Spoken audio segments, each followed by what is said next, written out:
Happy 2 years of Dawntrail! In honor of this anniversary, I will be analyzing and discussing Dawntrail's most divisive character, Wuk Lamat, and sharing the reasons why I love her character and her story in Dawntrail. Despite popular opinion, I think more of her quirks like her scaredy cat status, her go with the flow personality, and her naiveness are supported very well narratively and fit one of the overarching Dawntrail themes of ignorance begets strife, understanding begets fellowship. Hi, hey, hello. To the world, I'm Aurora, but my friends call me Muse. Whichever you decide to call me, I leave it up to you to choose. This is your spoiler warning now for Dawntrail MSQ and the short story, The First of Many Festivals, from Tales Under the New Moon Lodestone Side Stories. If you haven't read it yet, I would definitely recommend it as I will be referencing some details from it. I'll leave a link down below. Also, just gonna get this out of the way, but if you are a Wuk Lamat hater, please click off of this video. This is not going to be a safe space for you to complain about her. We've heard your thoughts ad nauseum for the last 2 years. She's gone, her story is done. Enough. Find somewhere else to continue to complain if you must. Also, bigotry of any kind will not be tolerated.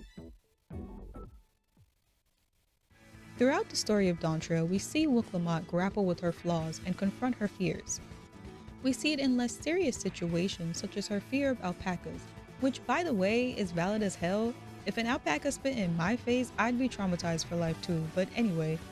It's also observed in more crucial situations like needing to become the leader of her nation to prevent everything her father's established from falling into the wrong hands.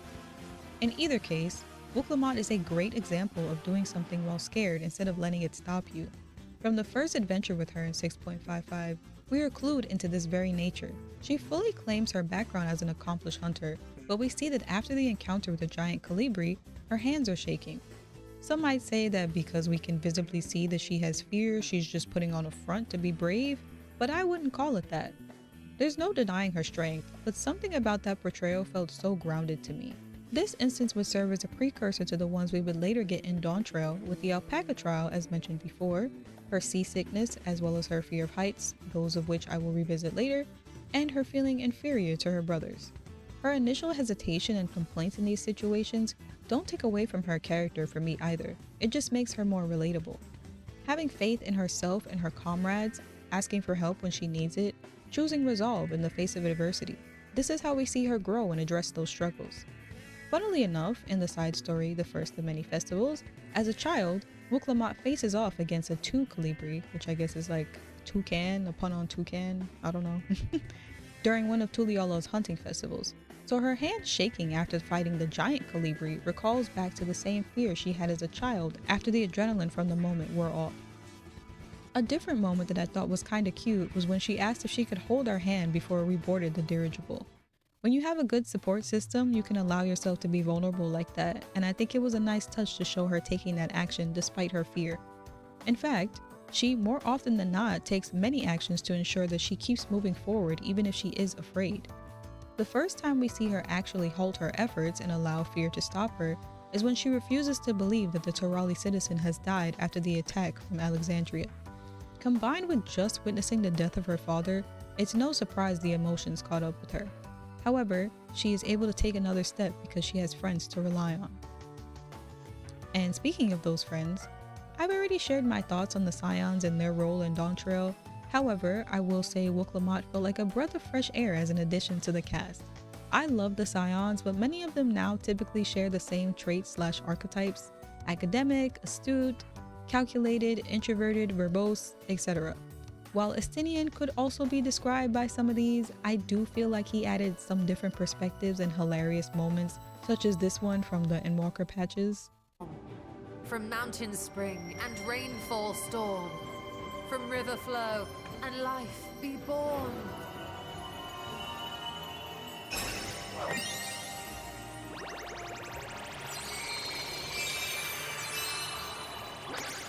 Water, water, froth and foam!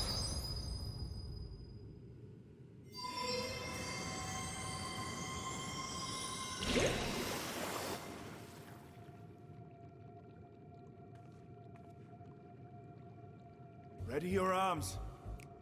I fear she's been possessed.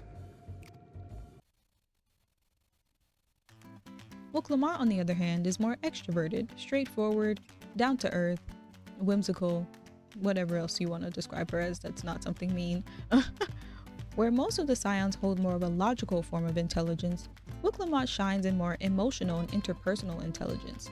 There is obviously some overlap, of course. We, the Scions, wouldn't be constantly putting our lives on the line to help people and save the world without it, but you get what I mean.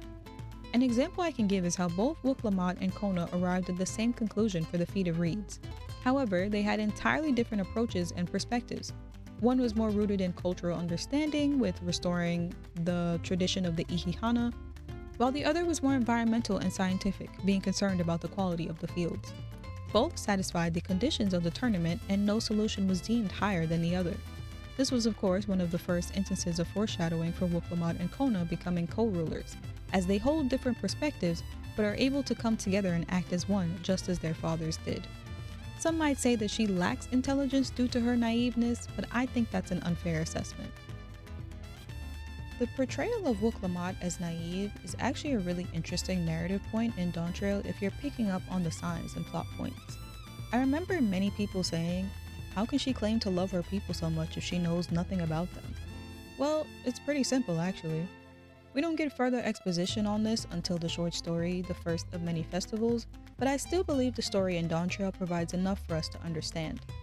Also, the whole point of the Rite of Succession is to learn the history and culture of the people by reenacting the journey, so this complaint makes no sense to me in the long run, but whatever. When we learn more of her backstory during the Feat of Repast in Yoktel, we learn that Wuk Lamat was the daughter of the village leader and set to become the next leader. Due to lingering tensions between Ikbrok and Mamuk, an assassin from presumably Mamuk attempted to take Wuk Lamat's life by pushing her into a cenote when she was only 3 years old. In fear for his daughter's safety, Hunmu Rook, the village leader, entrusted her to the one person who would be more than capable of keeping her safe, the Dawn Servant. One can surmise that Gulul Jaja kept Wuk Lamat under close supervision for her own protection. We later have this fact confirmed in the short story, The First of Many Festivals, when the Head of Reason orders guards to forbid her from leaving her room during the hunting festival in Tuliolal when she was 5. She manages to sneak out anyway though, letting her curiosity get the better of her. She also fortuitously meets Erinville, which kicks off their friendship. They both almost come under harm's way, but are ultimately unscathed thanks to Wuk Lamat's bravery as well as help from her brothers. When Gulul Jaja finds out that she snuck out, the Head of Resolve is not angry or mad, but rather amused and jokes that she shows promise for the future. The Head of Reason, on the other hand, or the other head, is a bit disappointed, but cannot fully disagree with his brother. We later learn that Wuk Lamat finally got to participate in her first hunting festival when she was 16, which is 3 years before Dawntrail takes off, and around the same length of time when the Head of Reason passed away. This is just speculation for me, but I imagine that the brothers probably butted heads, no pun intended, often in terms of how best to raise Wuk Lamat with her safety intact. I imagine she started training before the festival, so at some point they must have come to an agreement. A more somber thought, though, is that maybe the Head of Resolve finally let her participate to draw her attention away from possibly noticing the Head of Reason's passing. I digress though. Prior to this time frame, however, if we're to assume that Gulul Jaja did keep Wuk Lamat more sheltered due to the assassination attempt, it's no wonder that she turned out naive. Because of the status as the Dawn Servant and their feats of uniting Taral, she would of course hear of their journey and develop a fondness for other people, even if she can't necessarily be out there experiencing it fully for herself. It's why when she finally is able to be out on her own and travel beyond the city, she's so eager to learn and take it all in. And perhaps she was a little too eager. Her misplaced trust allowed her to fall into a trap and get kidnapped. However, I personally cannot fully fault her for this. I'm more mad at us, the Scions, than her. We, the Warrior of Light, are literally right there. There was already an established threat of people getting separated and there being robbers in the area, so it made no sense at all for us to just let her go back by herself. Where is the buddy system? I mean, come on, hello? Though we do have to take into account that if we went with her, there would be no epic rescue scene with teen Kona, and less setup for why Kona is so protective of his sister. So sometimes you just have to roll with the punches and let the plot go on, I suppose. Slight tangent, but there's just certain moments I don't understand why we just blankly stare or don't react fast enough. Zerolja reviving was another instance, but I already spoke on that in my other Dawntrail reflection video.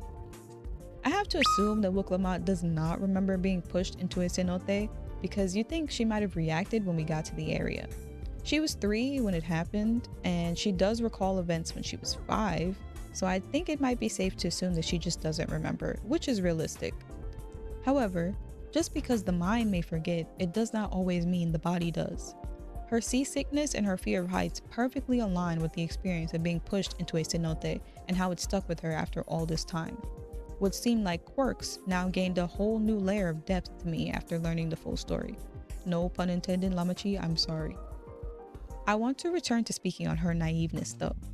I feel like a lot of people when engaging with media have little to no empathy for sheltered characters and how they become naive as a result of that. Another great example of this is Terra from Kingdom Hearts, who is around the same age as Wuk Lamat actually.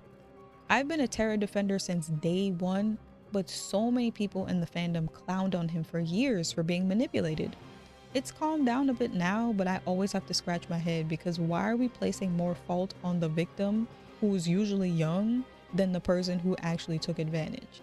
It's often because people are approaching it from the all-knowing player perspective.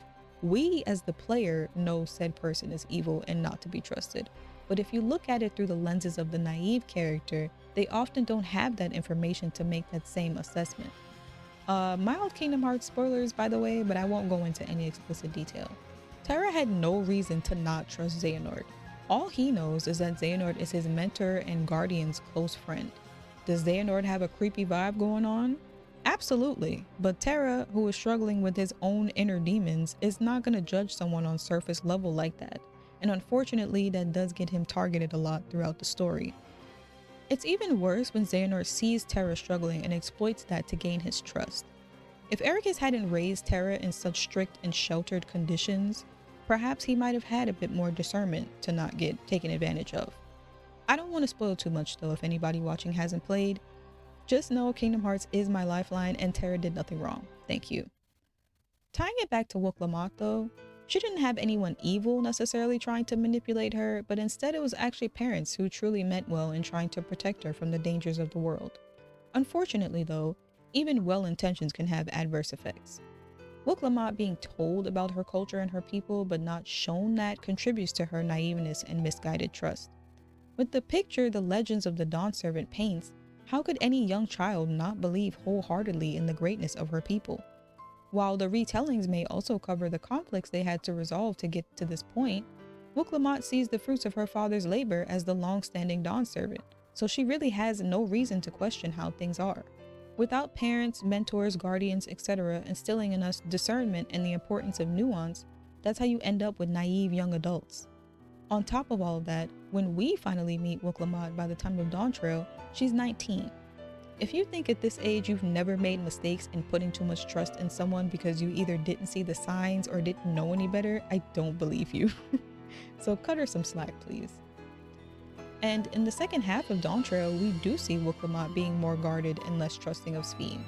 They still ultimately end up connecting because they are foils of each other, but we do see her grow and approach situations differently, being more skeptical of the situation, but still hoping for the best considering the circumstances. Because that is the mantra that she lives by. She was raised to understand and empathize in order to move forward. There was never anything wrong with that, but it was about being able to approach it in a way that is also not putting herself in harm's way, whether that be physically or mentally. All of these reasons and more are why I love Wuk Lamat as a character, from her underdog journey to her more subtle details in the storytelling. I truly believe that she is a very captivating addition to the ever-growing world of Final Fantasy XIV. While her story and Dawntrail have come to an end, I look forward to when we get to see her again. She carries her own golden legacy just as we do, so I'm sure we'll cross paths. Unless the angry mob scared the devs from ever uttering her name again, but man, who cares about them? Hi! I've actually had these thoughts sitting in a document for over a year at this point, and it even originally started out as in defense of Wuk Lamat video. However, over time, I really didn't care to prove or disprove anything regarding Wuk Lamat, and instead decided to reframe it to my own personal feelings, experiences, and takeaways from the story. I do wish we got to see more of the family dynamic within the royal family, because I do feel like that is a flat point of Dawntrail that deserved more explanation, but I will save that discussion for next time. Schedule willing, I'd like to have more discussions on Dawntrail characters leading up to Evercold in January, just as a little send-off to Dawntrail. And with the base and patch stores essentially complete, I have more of a full picture to speak on now. Next up would be Zorolja, who I have many thoughts on. Some unsavory and some surprisingly empathetic. But until then, as I say to myself, I say to you, do what you gotta do to preserve you. Thanks for watching. Bye!